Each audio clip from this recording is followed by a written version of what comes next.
मुंबईवरती कोणाचा डोळा तुम्हाला माहितीये? खास करून 2 व्यापाऱ्यांचा. नाही, ते तुमच्या मनातलं मला माहितीये, पण ते मी माईकवर नाही बोलू शकत. आजच एक जण येऊन गेला. आज काय योगायोग आहे मला कल्पना नाही.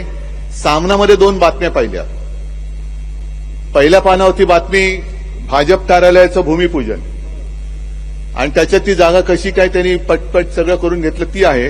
आणि आतमध्ये एक बातमी आहे, जिजामाता उद्यानात लवकरच अॅनाकोंडा येणार. आता आपण पेंग्विन आणले त्याच्यामुळे लाखो पर्यटक तिकडे वाढले. नक्कीच मला त्याचा अभिमान आहे. आणि पेंग्विन आणल्यानंतर काही पेंग्विनच्या बुद्धीची आणि उंचीची माणसं आपल्याला टीका करते, ते सोडून द्या. पण अॅनाकोंडा म्हणजे सगळं गिळणारा साप, आणि तो आज येऊन गेला इकडे, भूमिपूजन करून गेला. त्यानं मुंबई गिळायची. बरं, गिळणार ती गिळणार, तुला कशी गिळून देतो बघतो. नाही, तुझं पोट फाडून बाहेर आलं तर नावाचं नाही.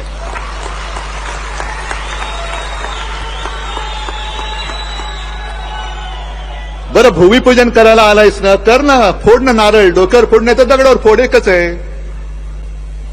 पण ते करताना सुद्धा घराण्याशावरती टीका. म्हणजे याचं कार्ट तिकडे क्रिकेट कंट्रोल बोर्डाचा अध्यक्ष झाले, ते त्याच्या क्रेडिटने झाले,